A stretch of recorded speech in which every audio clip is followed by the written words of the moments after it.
Welcome to Bunawan Agricultural High School 4th Senior High School Graduation and 6th Moving Up Ceremony with the theme Strengthening the Quality of Education Amid the COVID-19 Pandemic.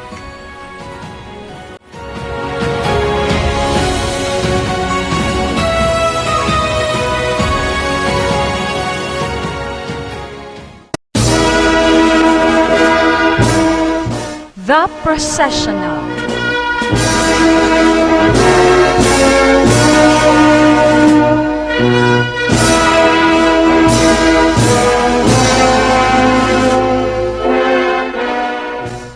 The candidates for graduation and completion for school year 2020-2021.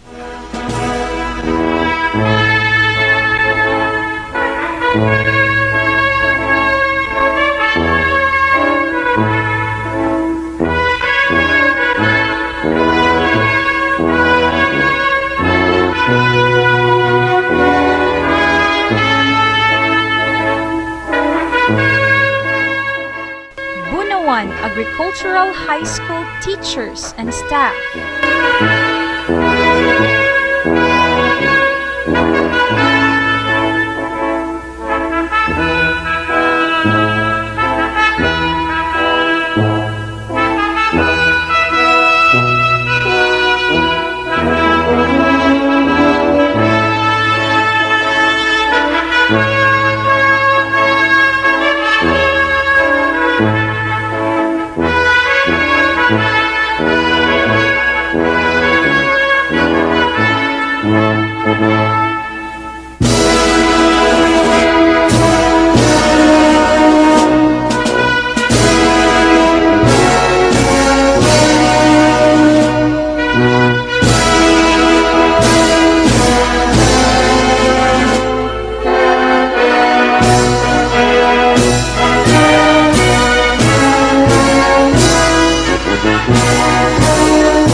Bayan, ang pambansang awit ng Pilipinas.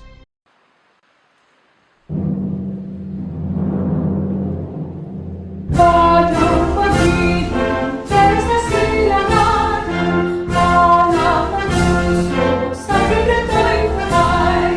Upang hinirang, bigyan ka ng pag-ibig, sa mandulupig, ipapasusiin, sa dagatang ulog, sa singoy at sa langit ng bawal, may dilawang tumatawid sa paglayan ng mahal. Kung islap ng watawat mo'y tagumpay na naglilingig, ang bituin na pero niya kailan pa man magdidilig. Kung panagpalang naman ating masinta, ay galit sa piling mo. Aming ligaya naman ay mamari, mamatay lang dahil sa'yo.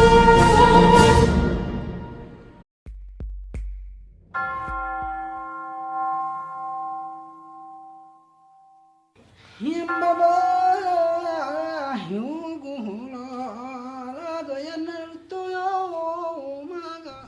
Allahu Akbar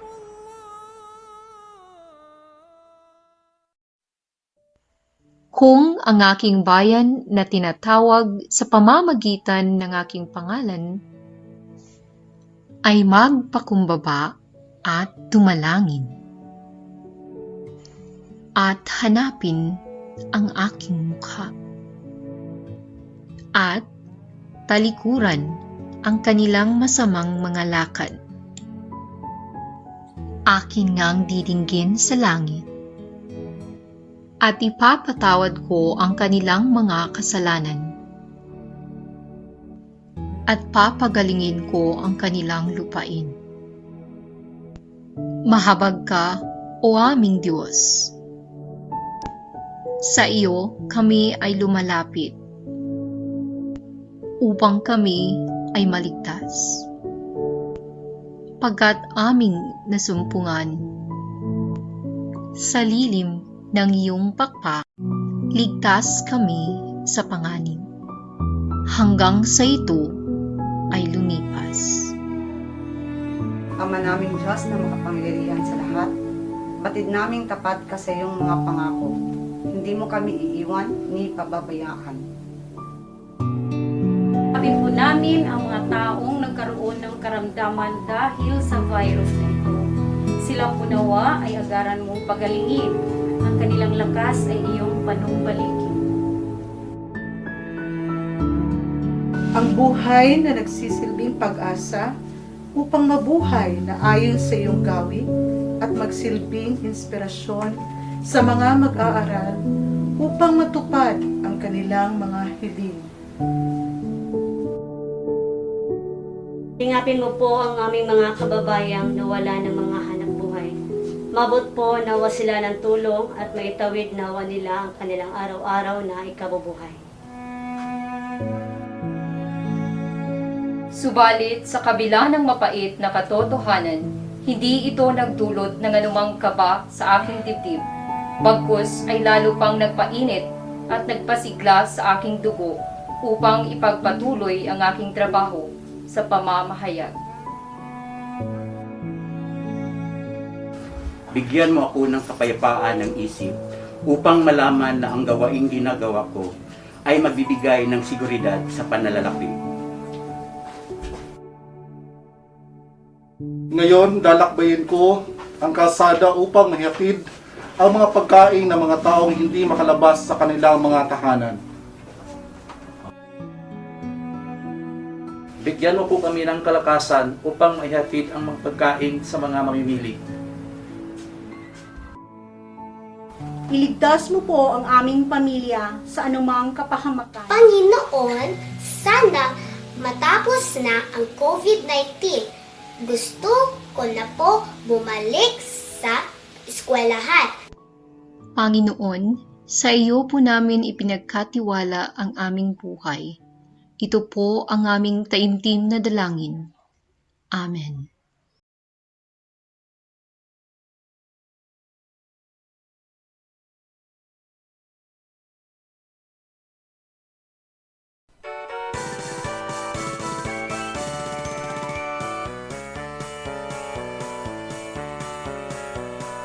Kisame ang Mindanao mabuhay, di mahal na mong natawan.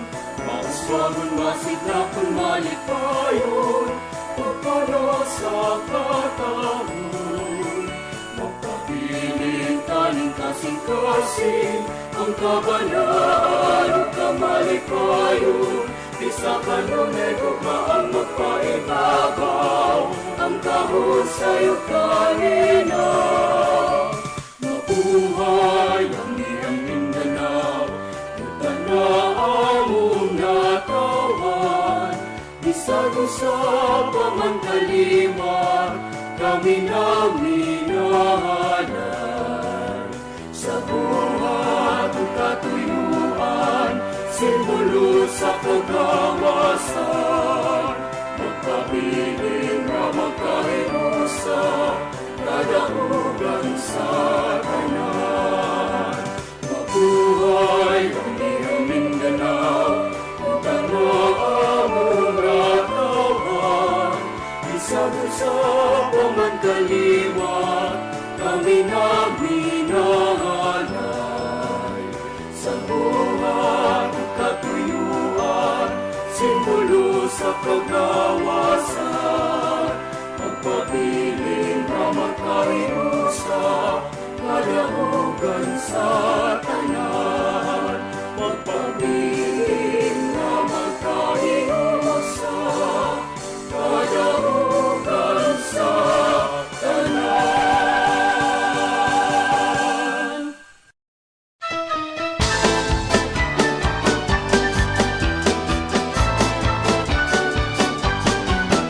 Iligan ang syudad mabuhay, dakbayan nga hinumba sa kanunay. Mapagamuhon yung ilaw, ang katubigan yung industriya. Mga bahandi kung ilimahanaw, kung tumibiti sa isang Mindanao. Tinugan ka sa tubig na matinaw, mawilarawan sa kalinaw. Padayon ibigan sa pagkambuhan, pagkubilan sila na Muslim, Kristiyano, luwag na kiusa, may pinalanggaw ka. Iligan ang syudad mabuhay, dakbayan na hinumba sa kanunay. Mapagamuhon ang ilaw, ang katubigan ng industriya. Ang imong ngalan higit sa among duhan, hanggang kasadya mong gihatod sa tanan. Ang balikatan ng mga kaukiran, munawang kasa sa kalitasan. Padayon ibigan sa paglambuhan,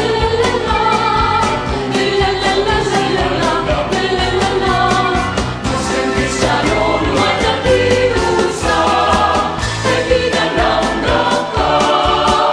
Iligan ang syudad mabuhay, dakbayan na hinumba sa kanunay. Mapagamuhon ang ilaw, ang katubigan ng industriya. Mga bahandi kung ilimahanaw, kung tumibiti sa isang Mindanao. Tinugan ka sa tubig na matinaw, mawilarawan sa kalinaw. Tinugan ka sa tubig na matinaw, mawilarawan sa kalinaw.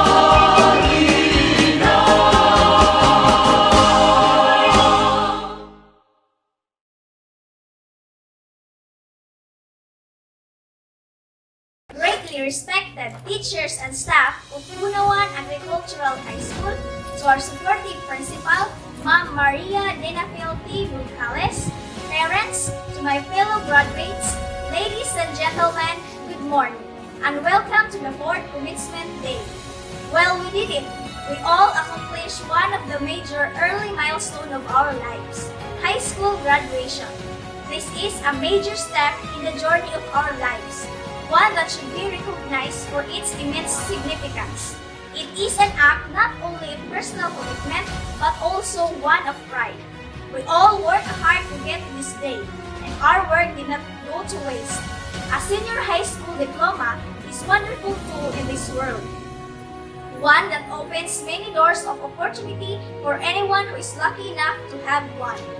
But graduation is not an end goal in itself. It is instead a part of the larger journey of life. Wherever your future takes you, let it take you somewhere. Life is a journey, and all accomplishments we achieve during its course should be taken as starting points for further achievements. Our graduation should serve as such a launching point, projecting us to wherever our future are meant to take us. Whether we land ourselves a career, take up a trade, or continue our education at college. And we don't have to stop there. This graduation has already shown us how capable we all are of accomplishing our goals when we commit ourselves there. I hope all of us today can take this personal accomplishment as an example of how anything is truly possible when we put our minds to it.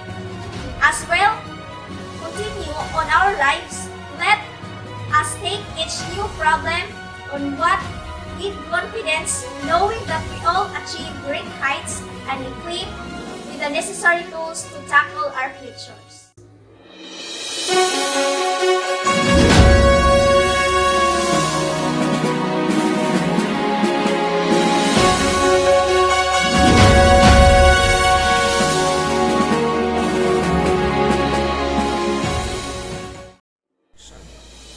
To our school's Division Superintendent, Sir Roy Angelo E. Gazo, I have the honor to present to you the candidates for graduation of Bunawan Agricultural High School for the school year 2020-2021, composed of 4 boys and 15 girls with a total of 19. I hereby petition the Office of the School's Division Superintendent to confirm these candidates. This is Roy Angelo E. Gazo, your school's Division Superintendent. True to our commitment, Basta Iligan number 1. Basta Iligan, walang iwanan. DepEd Iligan is proud of you. Hence, by virtue of the authority vested in me and upon the presentation of your school head, duly certified by your district supervisor, that you have satisfactorily completed the requirements set by the Department of Education for senior high school curriculum. I hereby confirm you graduates this school year 2020-2021. Congratulations! And here are the completers of Bunawan Agricultural High School.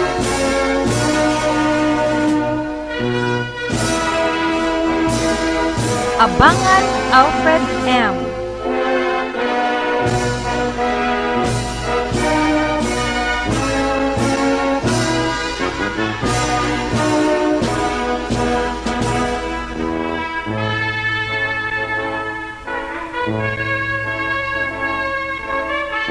Angeles Syrian B.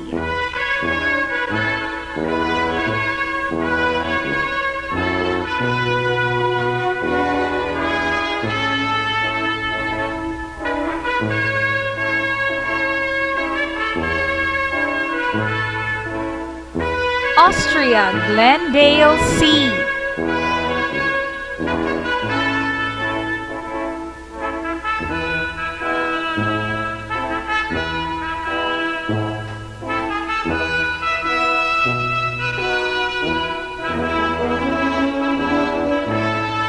Balungkit Marvin C.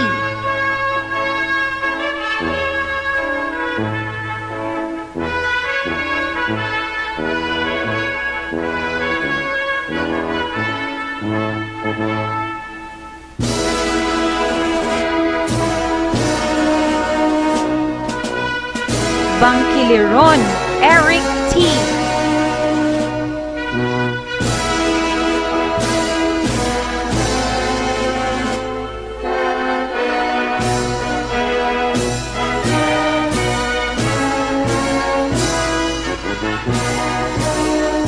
Bugay J.D.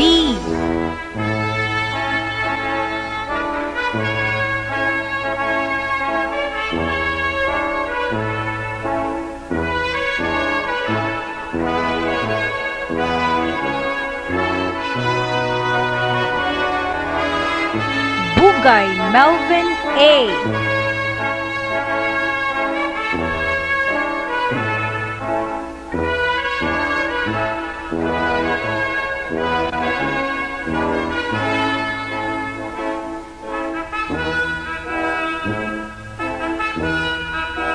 Casas Adrian S.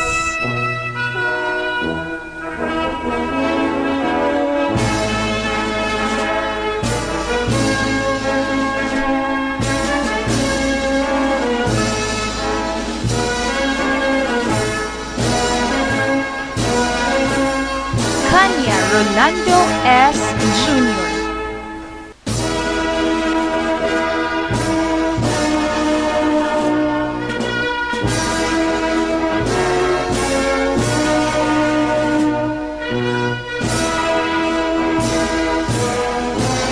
Danias Jode D.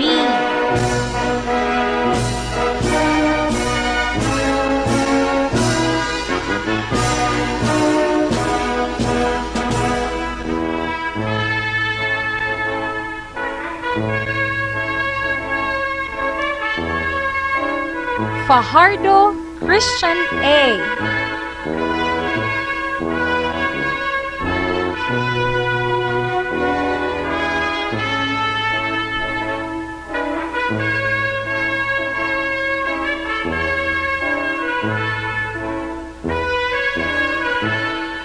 Jovisano James Darrell L.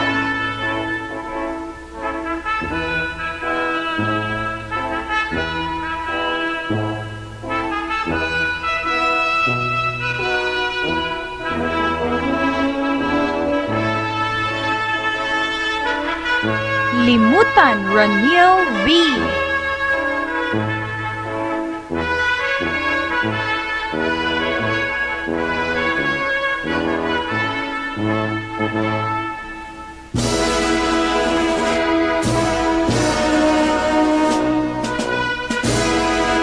Longakit Jason S.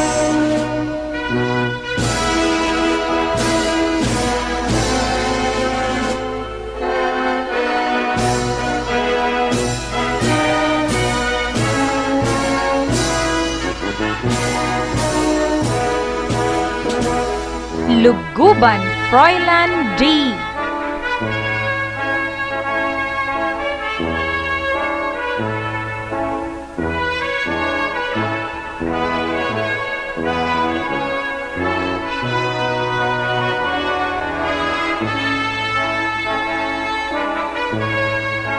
Maata Joshua G.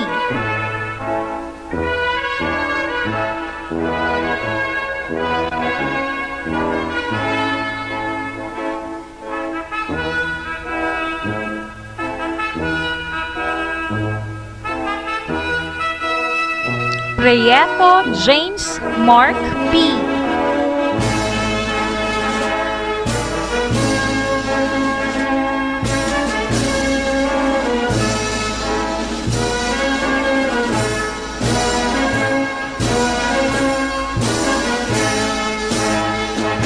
Telmoso John Iron D.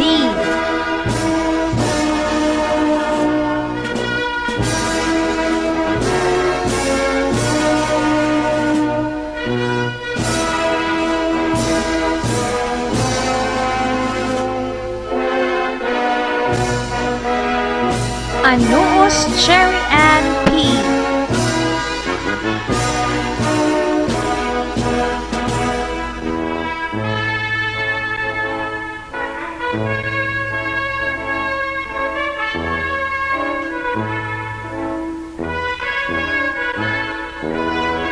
Artiaga Shaika J.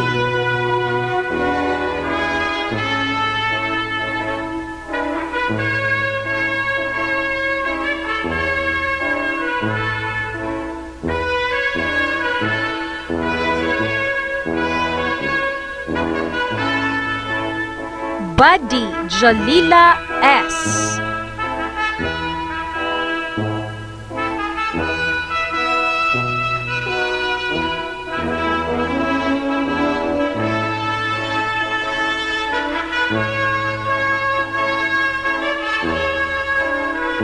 Balala Anjali M.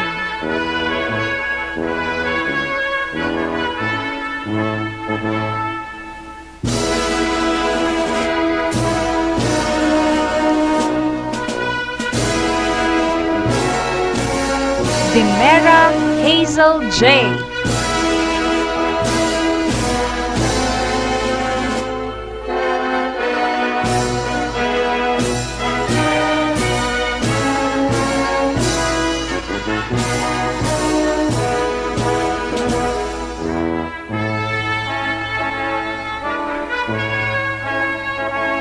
Estenzo Daisy May D. with honors.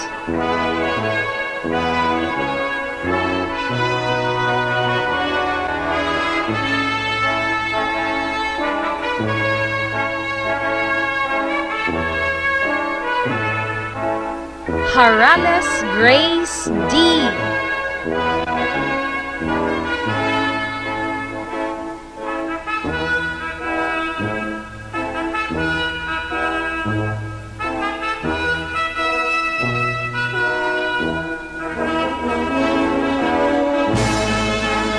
Lumaghan Mariel S. with honors.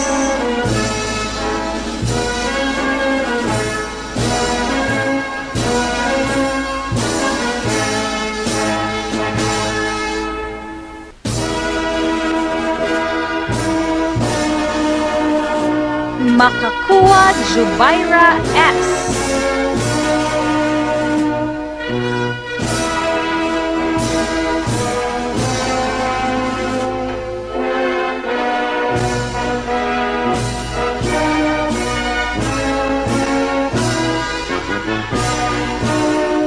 Manos Luigi D. with honors.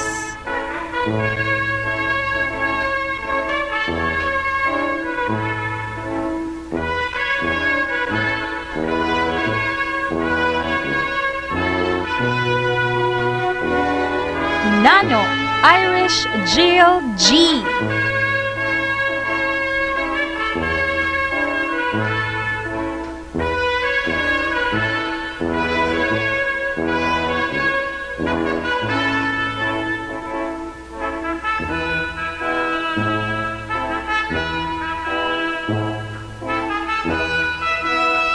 Paras Jody May and T.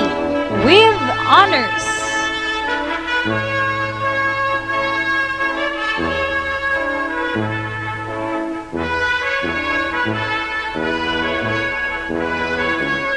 Prohelia Christine Jane O. with honors.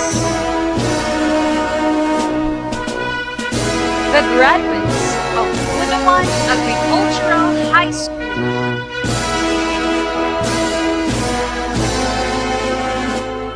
Buddy Janal S. Loyalty Award.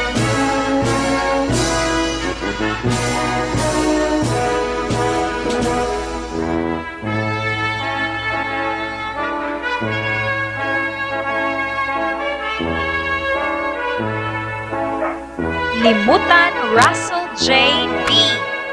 Loyalty Awardee.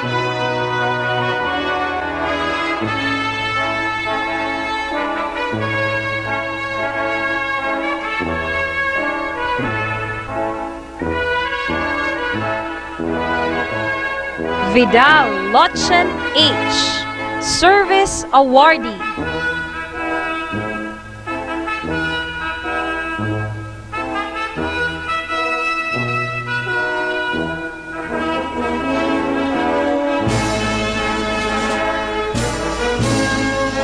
Villarmia Jericho L. Service Awardee.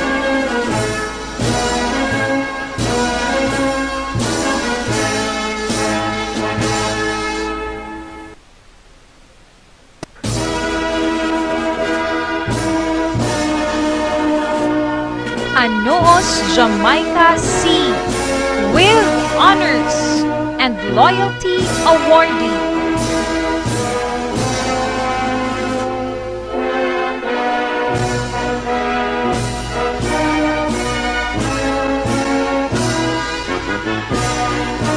Brigondo Elgin P. Loyalty awardee.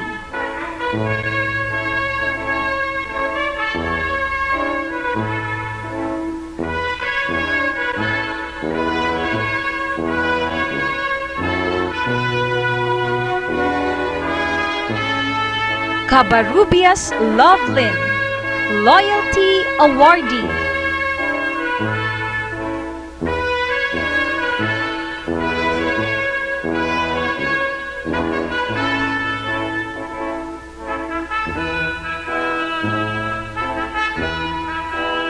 Enoch Rodelyn L. with honors.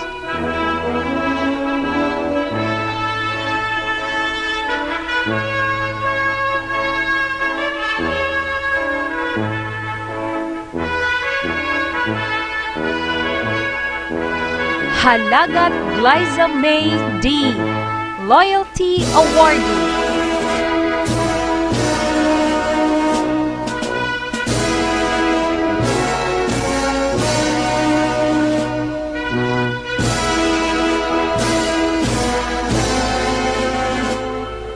Laparan Jeanette L. with honors and loyalty awardee.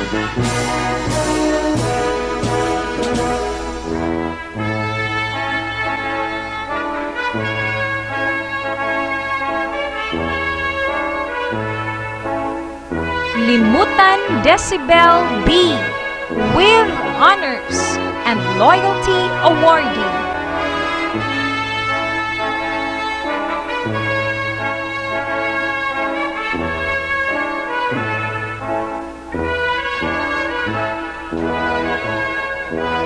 Limutan Reina V. Loyalty awardee.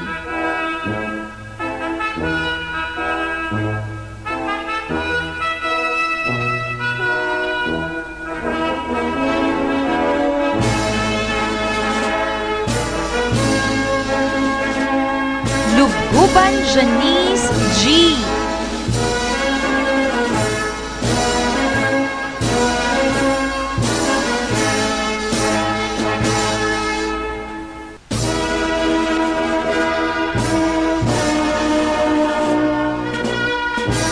Pishao Rika May V. with honors and loyalty awardee.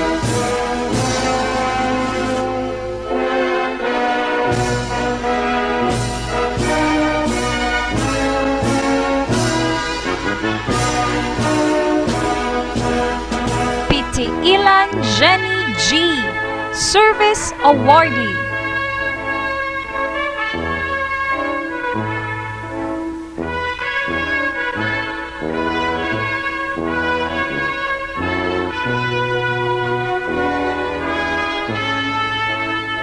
Rakaza Jean A. Loyalty Awardee.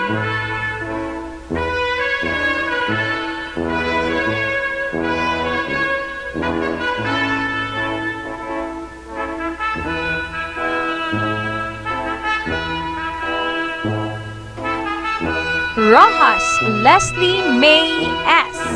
Service Awardee and Loyalty Awardee.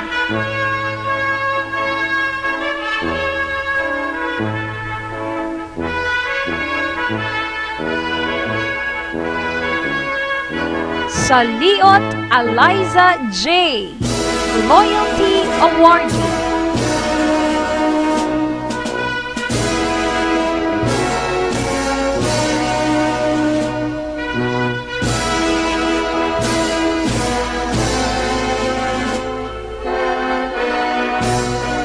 Wabe Rossi L.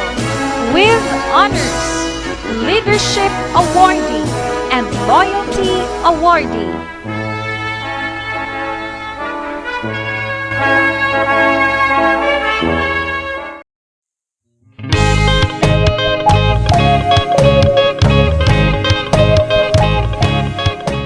Isang maalab at matagumpay na araw po sa ating lahat. Mula dito sa amin sa Kagawaran ng Edukasyon sa Amihan ng Mindanao. Graduation, completion, or moving up ceremonies are testimonies of excellent coordination, genuine hard work, and great love. When the COVID-19 pandemic struck the world, hitting the various sectors including education, the Department of Education, through the competent leadership of Secretary Leonor Magtolis Briones, firmly accepted the challenge to continue education, bravely wrestling with the challenges of the pandemic and unceasingly finding solutions to address any emerging problems. Amidst all these difficulties, emerged excellent coordination across all levels of governance and the different stakeholders, with the teachers at the forefront of delivering the basic education learning continuity plan. And here they are, our learners, who willingly submitted themselves to blended distance learning, painstakingly learning the ways of the new learning landscape, and successfully accomplishing all their academic requirements through genuine hard work.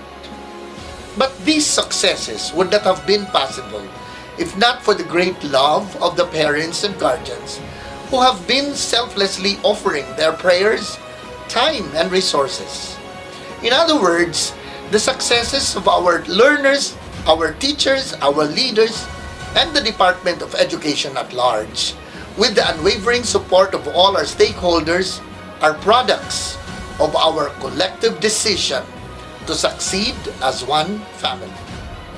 On behalf of the entire DepEd Region 10, allow me to thank and congratulate everyone for this great feat, which attests that DepEd indeed is on track. But just like what is said in our theme for this year's end of school year rites, strengthening quality education amid COVID-19 pandemic, we need to be on our toes. The COVID-19 pandemic is real, and so are other education emergencies. All together, let us rise from this pandemic, recalibrate our learning continuity plans, and continue to deliver quality education for our learners, the heart of DepEd 10. Muli, binabati ko ang lahat ng nagtapos sa taong ito. Hangad namin ang inyong patuloy na tagumpay, anumang landas ang inyong tatahakin. Pagpalain nawa kayo ng poong may kapal. Marami pong salamat.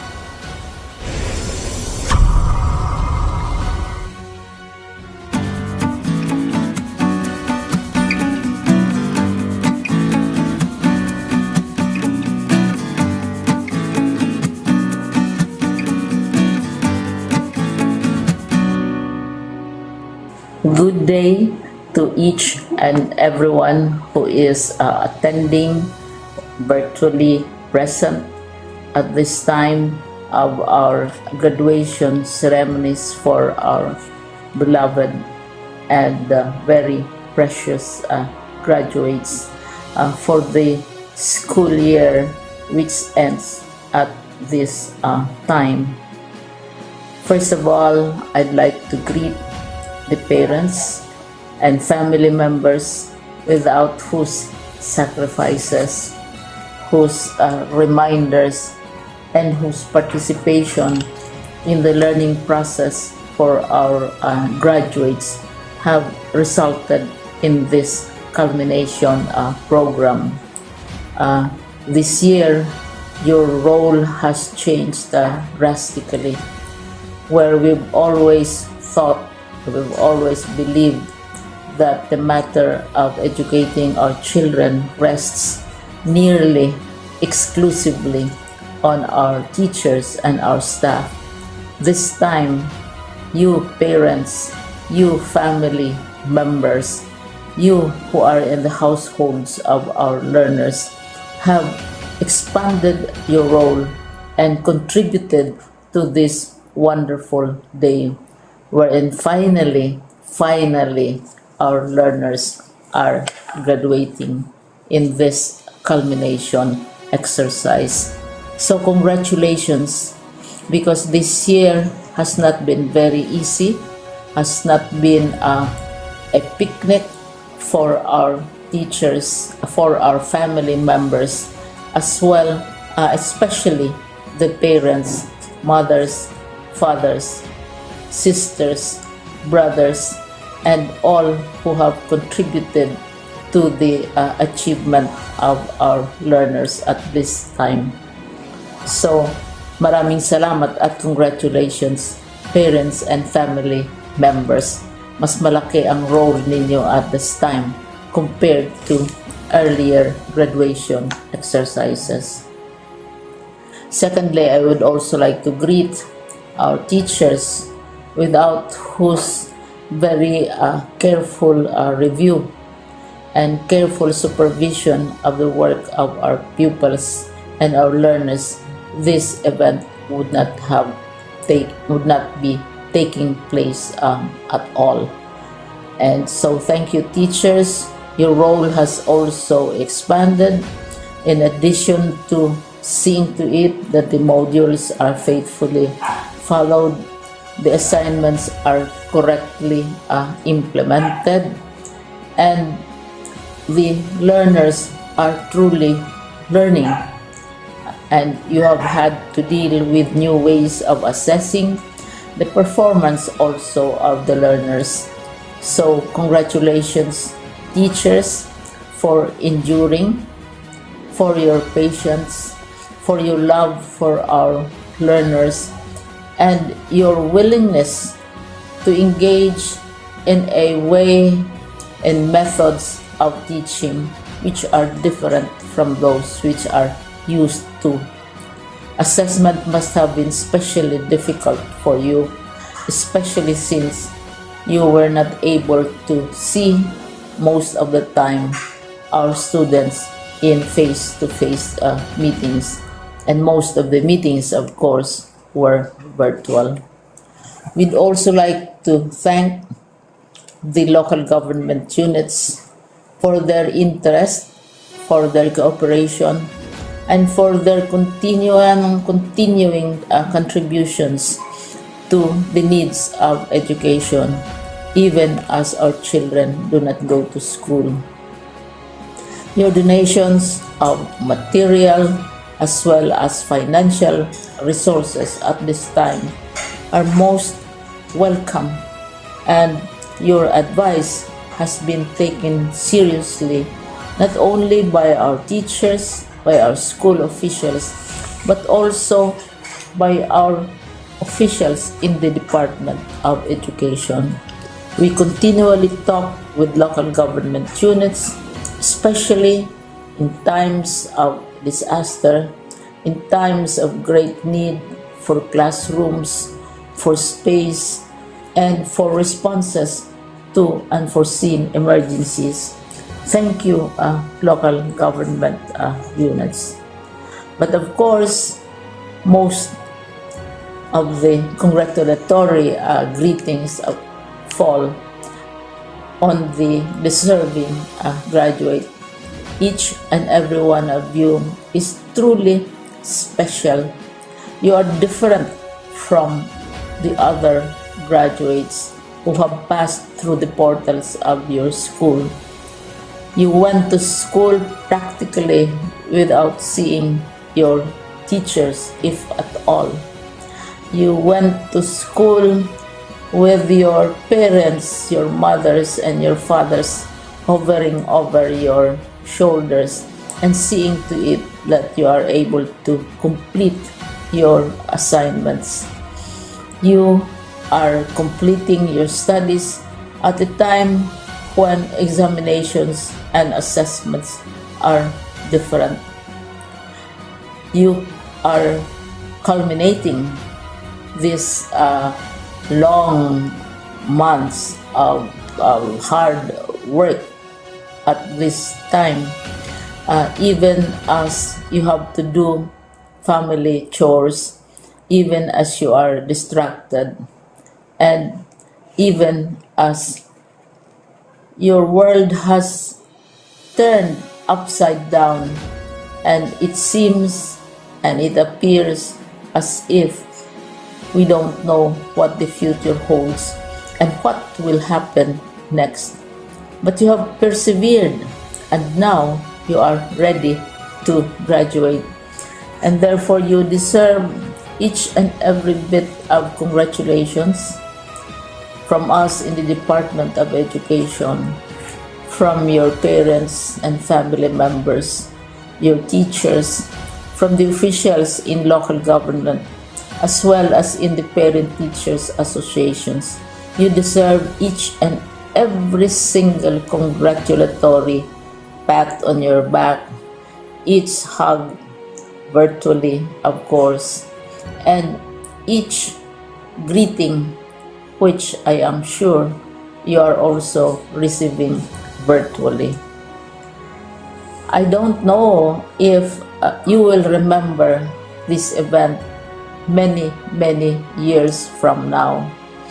I have tried to recall myself who our graduation speaker was when I finished high school and when I finished my college studies. All I remember is that the graduation speaker was someone important, someone who was invited because that someone is supposed to give a message. What was more important to us graduates at that time was the excitement of the celebrations, the happiness and the joy of our parents, the sadness of parting from our classmates and from our teachers, and the enjoyment of all the graduation events that usually take place come commencement day. When I was a college student, we had a series of events which were designed to embed in our minds, which were designed to help us remember and not forget our days in college. We would spend one whole day going around the campus, visiting the classrooms, saying goodbye to our teachers, and sharing memories. We would have bonfires to say goodbye to each other.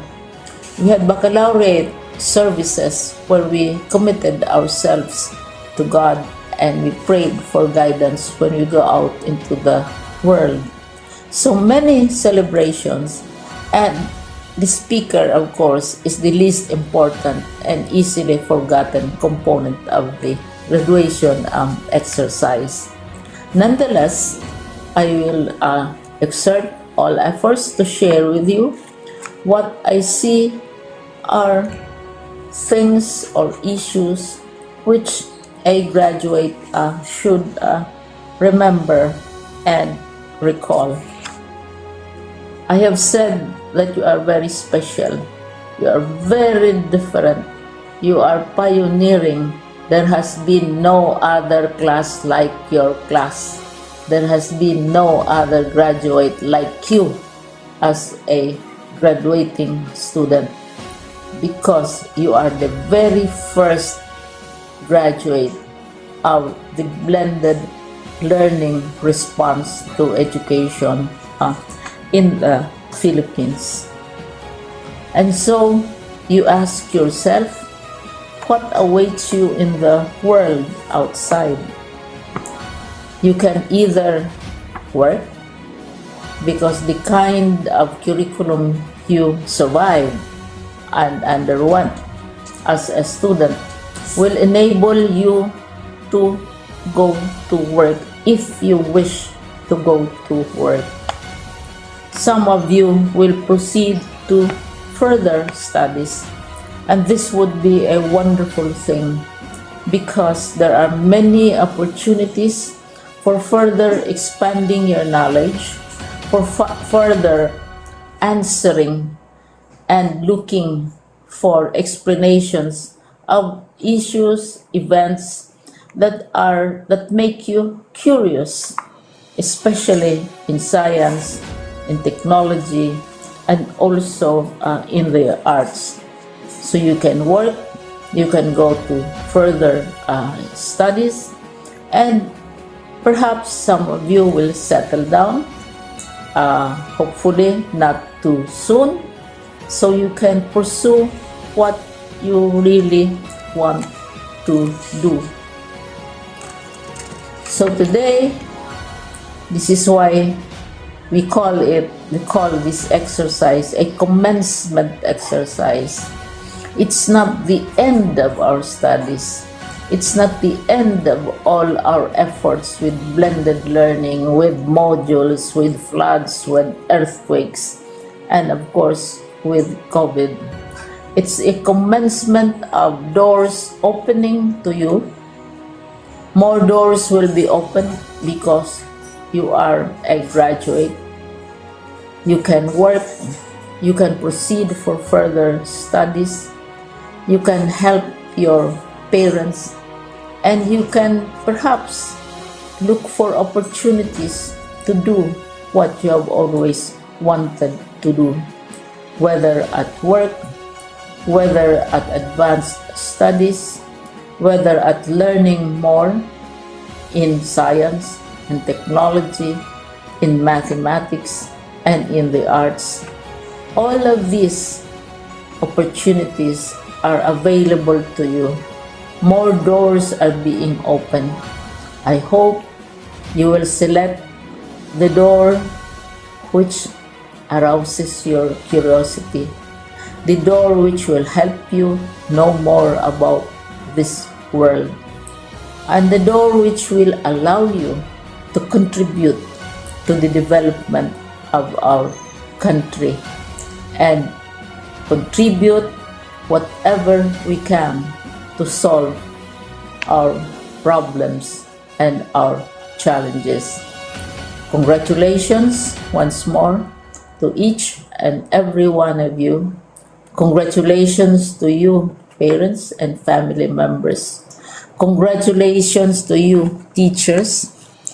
When I was chair of the board of Silliman University, each time we had graduation ceremonies, during the baccalaureate and during commencement itself, I would cry.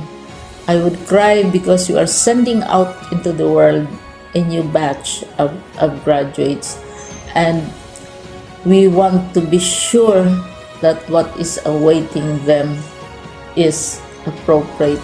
We want to be sure that they are ready for what awaits them when they select which door to open. And so, we tell you, go out to the world, do whatever you want to do. God be with you, and be assured that all of us love each and every one of you. Congratulations.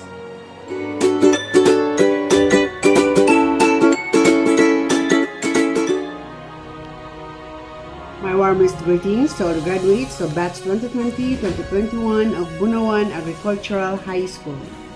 It is with great pride and honor to congratulate you in this triumphant moment of your lives. You successfully made it through because of your diligence and hard work. This accomplishment brings you to a new and exciting level of edification and will surely mark the beginning of a new journey. However, with the unprecedented COVID-19 pandemic, life has significantly changed for all of us. The spread of the virus has had a huge impact on our lives, and we are not certain what the future holds for us. In the wake of our current situation, I encourage you to stay strong and continue to prosper. I wish you all the best for your future. May God be with you always and deliver you from harm. Thank you and congratulations. Happy graduation day, distinguished guests and parents, Bunawan Agricultural High School, faculty, staff, and to our active and supportive principal, Ma'am Maria Dinafil P. Goncalves, and the extraordinary class of 2021. I am honored to stand before you today as a graduation commencement speaker. I have so many to thank and to say of smiling faces, but I'll allot this precious moment to thank my mama, papa, my brothers, and my sister-in-law For I can surely say, I would not be the woman I am today without their love and support. Fellow graduates, today is a defining milestone in our lives. We have all fought battles, both known and unknown, by those around us. And I am here today to say that despite your struggles, you have made it to this moment. So find strength in having overcome these obstacles. Although they may have caused pain and hardship, they did not keep you from accomplishing this important dream. Having achieved the goals we still dream of, to tell us to carry on despite COVID-19's limitations, know that every generation has shared in a struggle of their own. Hurdles come in many forms. COVID-19 is ours, but we have endured, we have overcome, and we are better for it. So, I urge you today, don't look at this year for its lost opportunities. We are entering into a new chapter of our lives with a wiser understanding of how to cherish the simplest pleasures.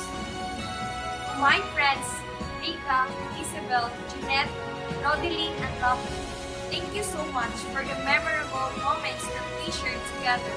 We supported and helped each other to make these things possible.